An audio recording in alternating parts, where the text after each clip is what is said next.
मुंब्रा पोलिसांनी ड्रगची तस्करी करणाऱ्या दोघांना अटक केले। महावीर बिश्नोई आणि अनिल बिश्नोई अशी ड्रग्ज तस्करांची नावं असून ते दोघेही राजस्थानमधील रहिवासी आहेत। त्यांच्याकडून पोलिसांनी 4,76,000 रुपयांचे 152 ग्रॅम एमडी ड्रग जप्त केलेत। हे दोघेही रेतीबंदर परिसरातील विसर्जन घाट जवळील मुंब्रा बायपास ब्रिज खाली येणार असल्याची माहिती पोलिसांना मिळाली। त्यानुसार पोलिसांनी या दोघांना सापळा रचून अटक केली। या दोघांनीही राजस्थान येथून हे ड्रग्ज आणल्याचा संशय पोलिसांनी व्यक्त केला आहे।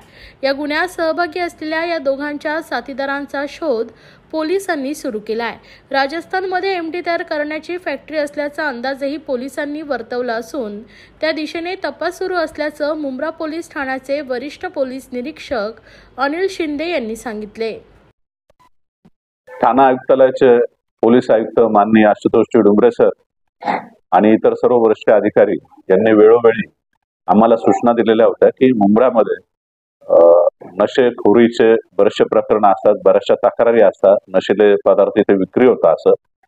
त्या दृष्टीने आमची जी डीबीची टीम आहे कोरडे साहेब त्यांना इन्फॉर्मेशन मिळाली की 22 तारखेला संध्याकाळी 6 वाजेच्या दरम्यान 2 परराज्यातनं आरोपी एमडी नावाचा जो नशिली पदार्थ आहे तो विक्रीसाठी येणार आहे।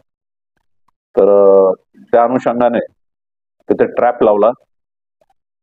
प्रथम पोलीस निरीक्षक संजय दवणे, राजू पाचोरकर यांनी सर्वांनी प्लॅन केला आणि त्यानुसार ट्रॅप लावला आणि तिथे 2 जे राजस्थान मधले आरोपी होते, महावीर बिश्नोई वय 24 अनिल बिश्नोई वय 22 यांना तिथं रेड हँड पकडलं। त्यांच्याकडनं 152 ग्रॅम एमडी पकडण्यात आले आहे। त्याची बाजारात किंमत आहे 4,76,000 सर। याचं बॅकग्राऊंड काय आहे नेमकं आणि ज्या पद्धतीने गांधीचे आणलं होतं, कुणाला विकण्यासाठी आणला होता, काय त्यांनी चौकशी झाली?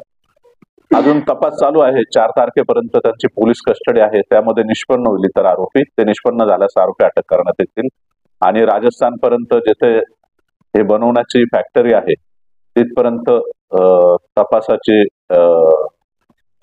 चक्र आमच्या फिरवायचा विचार आहे, तिथपर्यंत पोहोचण्याची त्या माध्यमातून मुंब्रातील युवा पिढी काय मेसेज असेल, कशा पद्धतीने असे जे एमडी आहे किंवा जे काही पदार्थ आहे त्याच्यापासून कसा लांब राहावा, कशाला स्वस्त राहावं? नशिले पदार्थांनी पूर्ण शरीराचं नुकसान होतं, तरुण पिढी निस्तानुभूत होते, आपल्या राष्ट्राचं फार मोठं नुकसान होतं।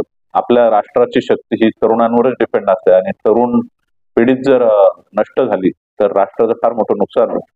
तर सर्व तरुणांना मी आवाहन करतो की त्यांनी व्यायाम करावा, सकस आहार घ्यावा, चांगलं शिक्षण करावं, नशेखोरी करू नये।